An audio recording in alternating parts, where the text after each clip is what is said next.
In the muddy streets of Kagoma Town, the clouds had opened wide, heavy, unyielding. The rain didn't fall gently, no, it didn't whisper or caress the earth. It hammered down, relentless, like drums of thunder played by angry gods, each drop a beat in a furious symphony. The streets, already scarred with potholes and despair, turned to rivers of sludge, brown and unforgiving. People ran, their footsteps splashing, their voices swallowed by the storm's roar. They sought shelter under iron rooftops that clanged under the rain's assault, or beneath mango trees, their leaves trembling, dripping, offering little protection. But Amali, poor Amali, had no rooftop to shield her, no tree to cradle her, no one to call her name. Imagine being alone, truly alone, with nowhere to turn as the world drowns around you. What would you do? She crouched beside a pothole, the water pooling around her knees, soaking her to her skin, her thin dress clinging like a second layer of sorrow. Her hands clutched her belly, swollen, heavy, pulsing like a drum inside her, a rhythm of life that refused to wait. She was 9 months pregnant, her body a vessel of hope and pain. And today was the day. Beside her, discarded in the mud, lay a torn plastic bag, its edges frayed, its contents pitiful. Inside, a rusted spoon, its handle bent, a relic of meals long forgotten. A faded photo of her mother, the edges curled, the face blurred by time and tears. And a baby onesie, small, stained, plucked from a rubbish bin just 2 days ago, a fragile promise for the child within her. Amali pressed her back against a cracked concrete wall, its surface cold, jagged, biting into her spine. Her body shook, not from the chill of the rain, but from the pain that wrapped her stomach like a tightening rope, each contraction a knot pulling harder, fiercer. The world blurred around her, the rain stinging her eyes, her breath ragged, her heart pounding. And the worst part, the part that cut deeper than the pain? No one stopped. Boda drivers, their motorcycles roaring, zoomed past, their tires spraying mud. A fruit seller, her cart heavy with mangoes and bananas, pulled it around Amali, her eyes averted, her steps hurried. Even the preacher, standing across the street, his voice booming, "Love your neighbor," looked at her once, his gaze fleeting, then turned away, his words hollow against the storm. Can you feel her loneliness, her abandonment, as the world passes by? Stay with Real Stories Diary to hear her story unfold. She's just another street woman, someone muttered, their voice carried away by the wind. But Amali wasn't always homeless, wasn't always the shadow in the rain. Once, she wore shoes that weren't split at the toes, shoes that clicked on clean floors. She had a husband, a man whose laughter warmed her nights, a home with walls that held her dreams, hope that burned bright like a candle in the dark. But hope doesn't feed you. It doesn't pay the rent, doesn't mend a broken heart. When her husband died, crushed in a factory collapse, the world crumbled with him. Her safety, her dreams, her future all buried under the rubble. Now, she was alone, her only companion the child within her, kicking, demanding to be born. She groaned, a sound torn from her soul, and dropped to her knees in the mud, her hands shaking, her fingers digging into the earth. The rain mixed with her tears, a river of grief and pain streaming down her face. "Please, anyone," she whispered, her voice barely audible, swallowed by the storm's fury. At that exact moment, just 10 meters away, a black Range Rover rolled to a stop, its engine a low hum against the rain's cacophony. The man inside, Thulani Dub, was a stranger to this road, a billionaire, a tech giant, untouchable in his world of glass towers and private jets. His wristwatch, gleaming even in the dim light, cost more than the entire street, its ticks a reminder of time he owned. His silence, heavy, deliberate, felt expensive, like a currency few could afford. He had just left a tense board meeting, his mind still sharp with numbers, deals, power. One of his assistants had offered him an umbrella, a sleek black shield against the storm. He refused, his voice curt, his eyes distant. Sometimes, even rich men want to feel the rain, to let it wash away the weight of their world. But what he saw through the windshield wasn't just rain. It was a woman, on the ground, screaming, her body curled in agony, and no one, not a single soul, stopping to help. His driver, Musa, glanced at him, his brow furrowed, his hands tight on the wheel. "Boss, should we go around her?" he asked, his voice hesitant, unsure. Thulani didn't answer immediately. He stared, his eyes locked on her swollen belly, her shaking hands, her face twisted in pain. Something inside him cracked, quietly, like a glass you don't notice is broken until the water starts leaking out, slow, unstoppable. "Stop the car," he said, his voice low, final. The Range Rover's doors opened, rich leather meeting muddy road, the scent of wealth clashing with the stench of despair. People gasped, their whispers rising above the rain. The man who owned half the city had stepped out, into the storm. What drives a man of power to step into the mud for a stranger? Keep listening to Real Stories Diary to find out. Amali looked up, her eyes half-blind with pain, her vision blurred by rain and tears. She couldn't speak, her throat raw, her breath shallow. She didn't have to. Thilani removed his jacket, a tailored piece worth thousands, and knelt beside her, the mud staining his trousers, his knees sinking into the earth. He placed the jacket under her back, a small cushion against the cold, hard ground. "I've called an ambulance," he said, his voice steady but soft, "but we don't have time." It wasn't the voice of a man used to being obeyed, a man who commanded boardrooms and empires. It was the voice of a man who, for the first time in a long time, was scared, his heart racing, his hands unsure. 5 minutes passed like fire, each second burning, each contraction ablaze. Amali screamed again, her voice raw, primal, echoing through the storm. Thilani held her hand, his grip firm, his palm warm against her cold, trembling fingers. The driver, Musa, ran to the car, returning with towels, crisp and white, now streaked with mud. The fruit seller, the same one who had avoided her earlier, appeared, her face flushed with shame, a blanket clutched in her hands. Even the preacher, his robes soaked, came running back, his prayers muttered under his breath. But it was Thilani, the billionaire, who stayed by her side, who whispered, "Push. I've got you. Don't give up now." His words were a lifeline, a thread of hope in the chaos. And then, it happened. A cry, not Amali's, but the child's, sharp, fierce, cutting through the thunder. The baby, wet, small, furious at the world, was borne into Thilani's arms, its tiny body warm, its lungs strong. Thunder roared, shaking the earth, but the baby was louder, its wail a declaration of life. Amali collapsed backward, exhausted, her body limp, her breath shallow. She opened her eyes weakly, her vision clearing just enough to see him, this rich stranger, holding her child like it was the most precious thing he'd ever touched. She tried to speak, her lips trembling, her voice gone. He shook his head, his eyes soft, his voice gentle. "You did everything," he said. "You're the strong one." The ambulance arrived 10 minutes later, its siren piercing the storm, but the real miracle had already happened, right there in the rain, on Real Stories Diary. They took her to the hospital, the paramedics moving quickly, their hands steady, their voices calm. The doctors didn't ask who she was, didn't demand papers or payment. They just worked, their focus on the mother, the child, the fragile thread of life between them.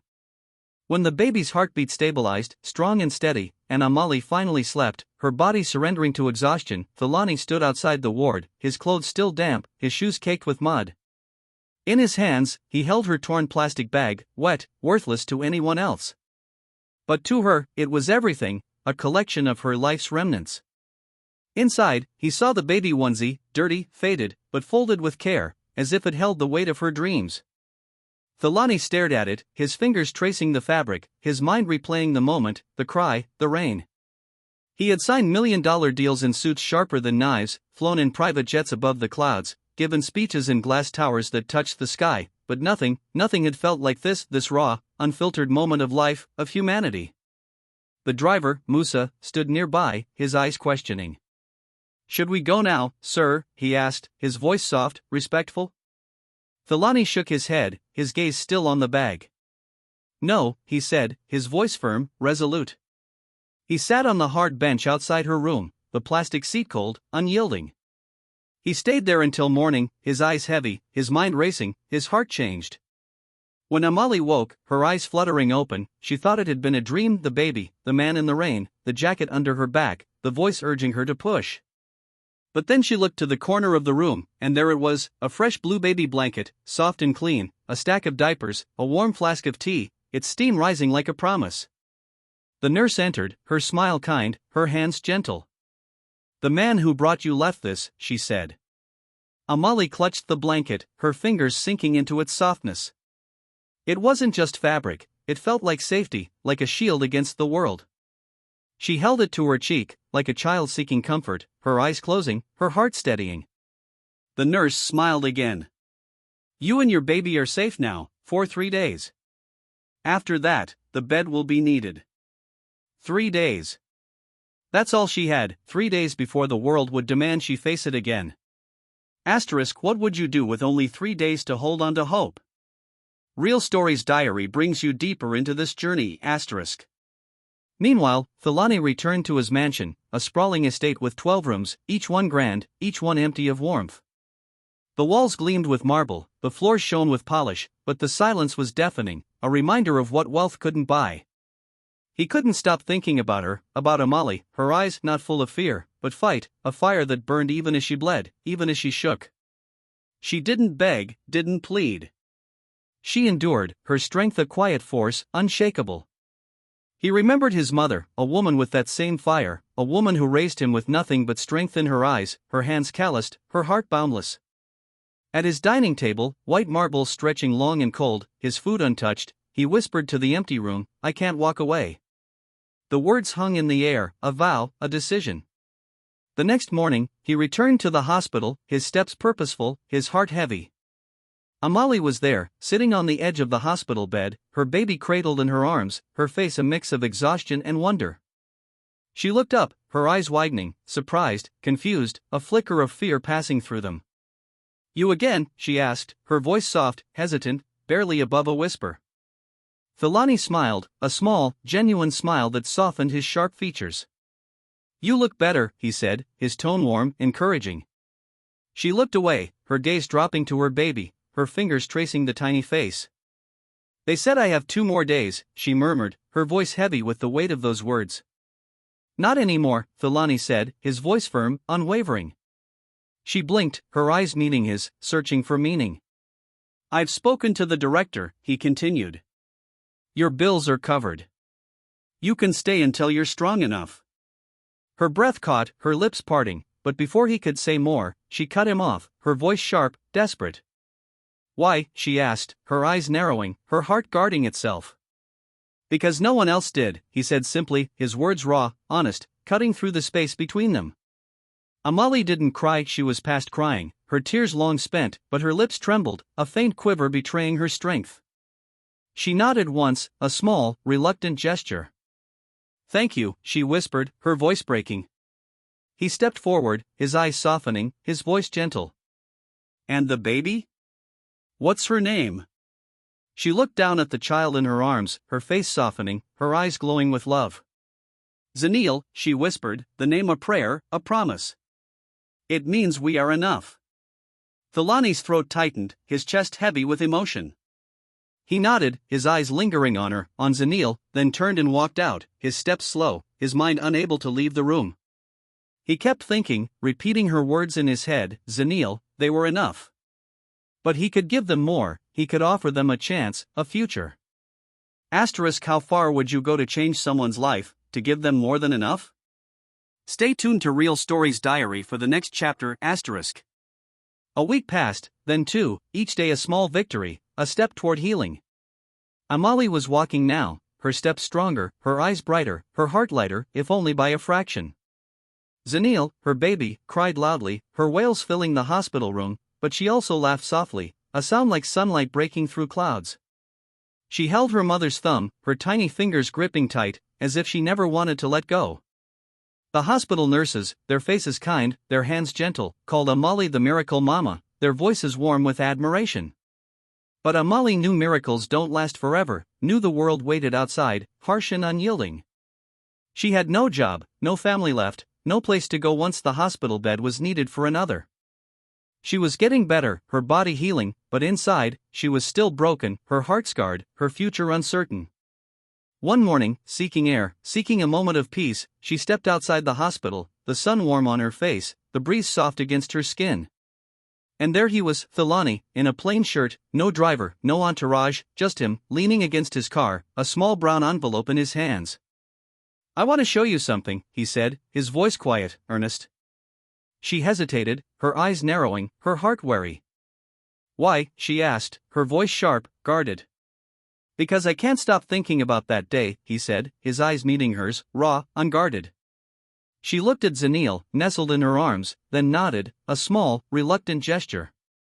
They drove slowly, not to the city's gleaming heart, but to its quiet edge, where the noise faded, where the world felt still. He pulled up beside an old, dusty building, its walls weathered, its windows shuttered. This was my mother's orphanage, he said, his voice heavy with memory. She raised me here, fed 20 kids on maize and prayer. Amali looked around, her eyes tracing the broken swing, the faded paint, the silence that clung to the place. I fund it every year, he continued, but no one runs it. No one dares. He looked at her, his eyes intense, his voice steady. I want you to run it. She froze, her breath catching, her heart racing. Me, she said, her voice barely above a whisper. You're strong, she said, her voice firm, unwavering. You've lived pain.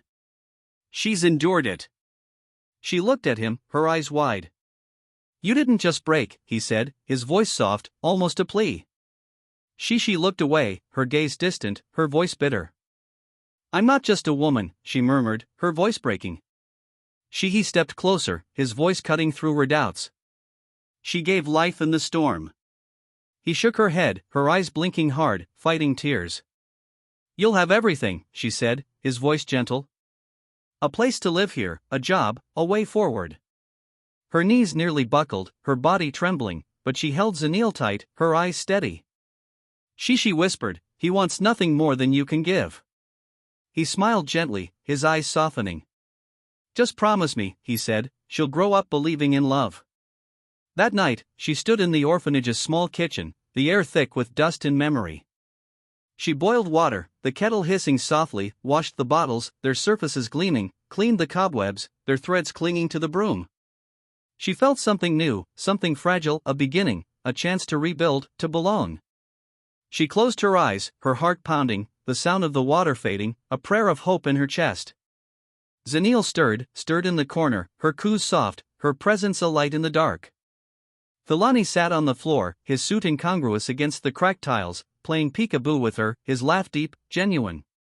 Amal watched from the doorway, her heart swelling, and for a moment, just a moment, she allowed herself to believe she wasn't a burden, wasn't a shadow.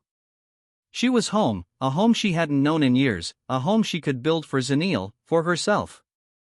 Days turned into weeks, each one a small miracle, a step toward a new life.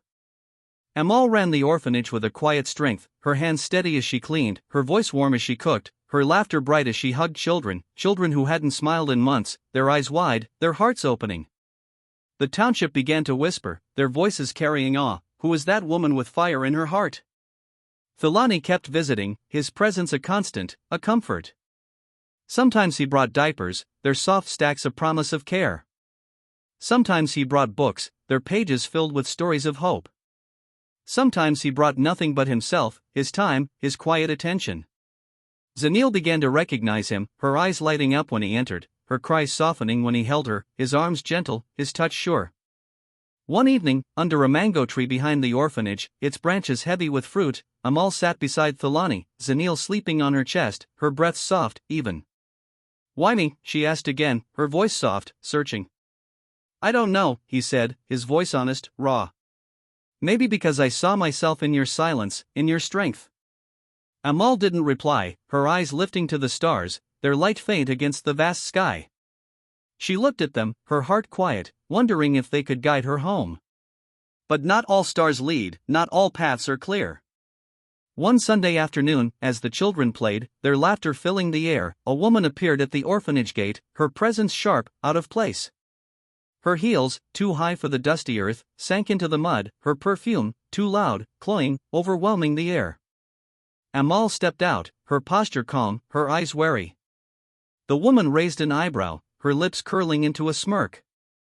You must be her, she said, her voice dripping with disdain. The project, the rescue. The words cut, sharp, deliberate.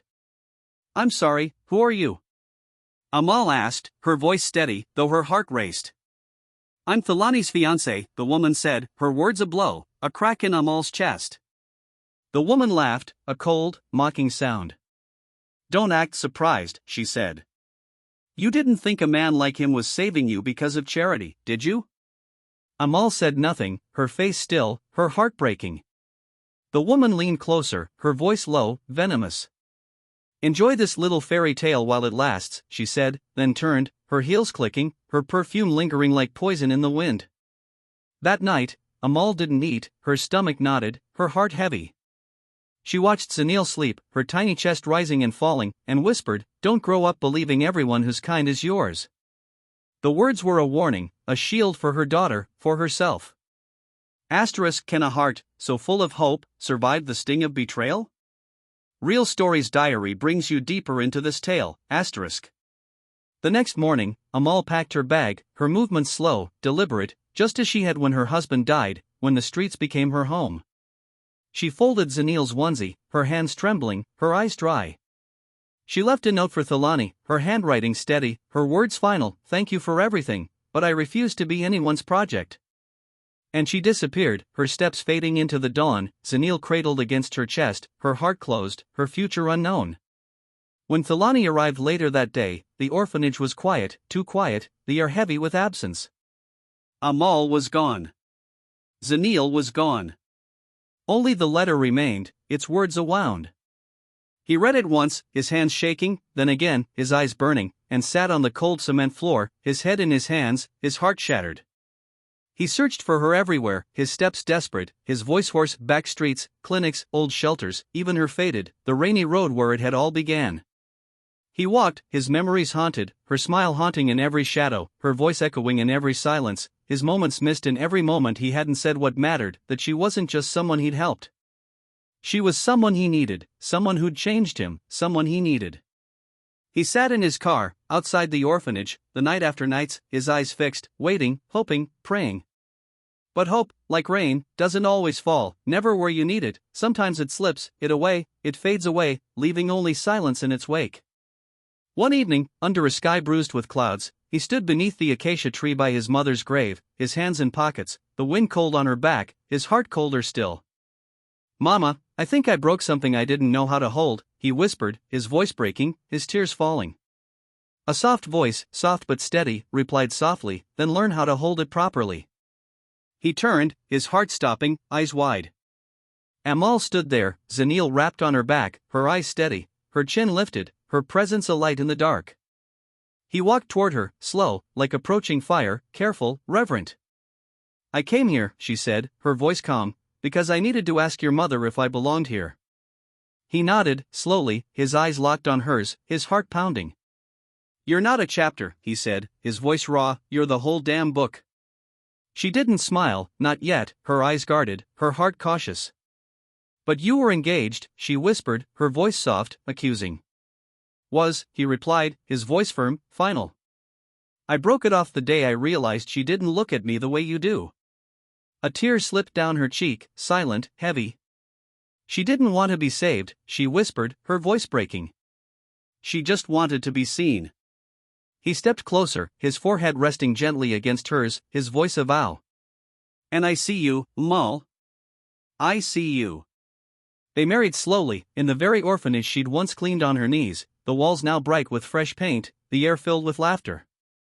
Zanil danced, barely able to walk, was their flower girl, shining, her tiny hands clutching petals, her eyes wide with wonder. Children from the town, their feet bare, danced barefoot, aunties ululated, their voices soaring, ululating, the air thick with roasted meat and hope. When they asked, what made her say yes, they asked, Amal smiled, her voice soft, sure. "Because," she said, "the man who gave me a chance in the rain never let go of my hand, even after the storm passed." And when they asked, what made him fall in love, she asked, Thalani said, "She gave birth in a storm, she lived, and held her baby like she's shining." In Kagoma Town, under the same sky where it all began, under a woman who'd once lost to the streets, she built a home, not just for her daughter, but for dozens of children who'd never known one. And the man who'd thought he had everything learned what wealth really truly was. It wasn't silence, wasn't it suits, wasn't power, it was love, born in the rain. Thank you for joining us on Real Stories, Diary Stories, where we share stories that remind us of love can change the world. Keep following for more tales that touch the heart, the soul, the soul.